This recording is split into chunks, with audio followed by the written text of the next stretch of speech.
Bonjour à tous et bienvenue dans cette nouvelle vidéo.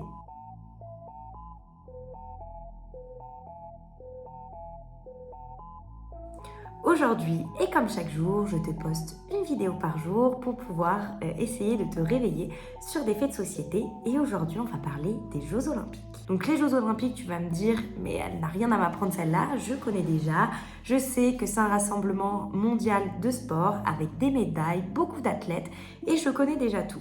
Sauf que ça, c'est la couverture médiatique qu'on veut bien te donner. Et derrière ça, il y a des faits dont personne ne parle, qui sont rendus publics et donc que j'ai envie d'exprimer aujourd'hui pour te faire un petit peu comprendre le fonctionnement des Jeux Olympiques. Et le but aussi, c'est que tu puisses regarder maintenant les Jeux Olympiques d'un œil différent. Alors, premier fait concret, et ça je pense que c'est plutôt logique et tu le sais, mais j'ai jamais vu des médias en parler directement, donc c'est peut-être dans notre conscient collectif sans qu'on en ait réellement conscience, mais réellement, les Jeux Olympiques n'appartiennent pas au pays qui les reçoivent. Je m'explique. Les Jeux Olympiques appartiennent au Comité international olympique. Ce qui fait que quand une ville organise les Jeux Olympiques, elle signe des contrats appelés Host City Contract. C'est un contrat standard qui est imposé par le Comité international olympique. Et dans ce contrat, on peut retrouver, par exemple, que les droits commerciaux sont réservés exclusivement au Comité international olympique, que j'appellerai CEO pour aller un peu plus vite.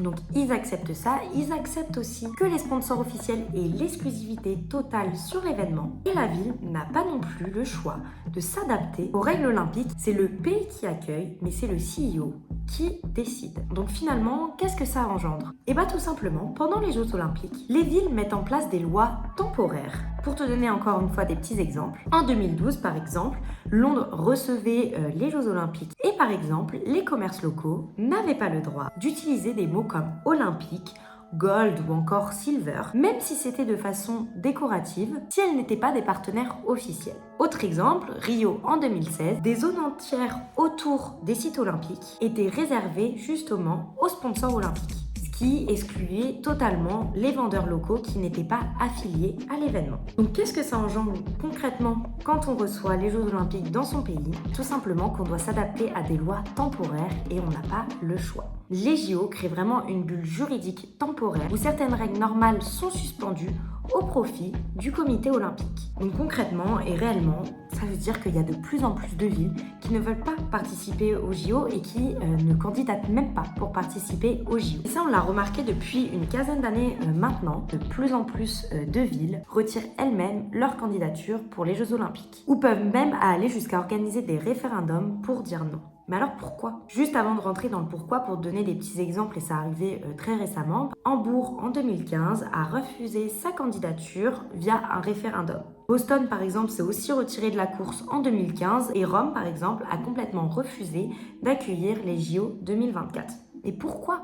Parce que dans beaucoup de cas, malheureusement, on parle économiquement et les coûts explosent. Les dettes, malheureusement, restent locales. Et le problème, c'est qu'on doit créer des infrastructures qui sont très peu réutilisées. Un exemple emblématique que tu as déjà vu voir, Athènes en 2004 a organisé ses propres jeux. Et maintenant, malheureusement, de nombreux sites sont abandonnés à Athènes puisque tout simplement, ils ne servent plus à rien. Donc voilà, quand on reçoit les JO, c'est pas de manière économique, c'est plus pour l'exposition médiatique, symbolique et internationale. Parce que malheureusement, les coûts, eux, vont être locaux, durables et politiques. Et c'est à partir de là qu'on comprend que ce mécanisme est très clair. Les JO ne te mentent pas. Les chiffres existent, encore une fois, les documents existent et les conséquences sont aussi documentées. Mais le problème, c'est que pendant les Jeux, l'attention est totalement redirigée vers autre chose. Regarde les JT pendant les Jeux Olympiques.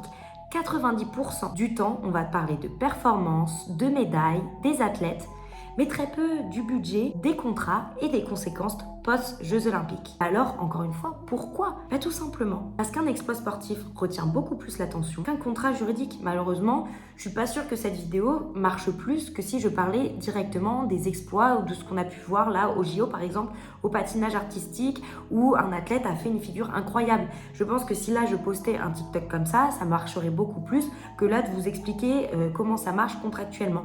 Pourtant, c'est essentiel si on veut comprendre le monde dans lequel on vit. Donc la prochaine fois, et s'il te plaît, écoute-moi, que tu regarderas les Jeux Olympiques, pose-toi ces 3 questions simples. À qui appartient vraiment les Jeux? Quelles règles exceptionnelles ont été mises en place pour ces Jeux Olympiques et qu'est-ce qui disparaît du débat pendant que tout le monde regarde le sport. Parce que les JO, au-delà d'être un simple événement sportif, c'est surtout un système qui est contractuel, économique et médiatique. Et tout ça à l'échelle mondiale. Et une fois que tu t'es renseigné sur ces faits, tu regardes plus jamais les Jeux Olympiques de la même manière. Ça ne veut pas dire que tu ne vas plus jamais regarder les Jeux Olympiques et que tu vas boycotter. Moi aussi, j'adore regarder les Jeux Olympiques. C'est un moment de bonheur. J'adore ça, les Jeux Olympiques dans notre pays qui reçoivent et tout. J'ai trouvé ça incroyable. Par contre, on a très peu parlé de l'impact qu'avaient eu ces Jeux Olympiques sur nous. Donc oui, médiatiquement, ça a été incroyable. Économiquement, pour le coup, j'ai pas été me documenter sur la donnée, mais à voir. Mais par contre, il y a eu effectivement des choses négatives comme ce projet de scène, etc., etc. Et ça, on en a très peu parlé. Oui, on en a un petit peu entendu parler sur les réseaux sociaux, mais on a beaucoup plus parlé des exploits sportifs que le fond. Donc voilà, si cette vidéo t'a appris quand même des choses concrètes et t'apprend à voir le monde différemment, à aller faire tes recherches, à aller essayer de comprendre comment fonctionne le monde, n'hésite pas à t'abonner et à mettre un pouce bleu, ça fait trop plaisir. Parce que voilà, le but de cette série, c'est pas que je te donne moi mon opinion sur les sujets, c'est de poser des faits que personne prend le temps d'expliquer et te donner une vision que personne n'explique non plus. Donc voilà, j'espère que ça t'a plu et je te fais des gros bisous.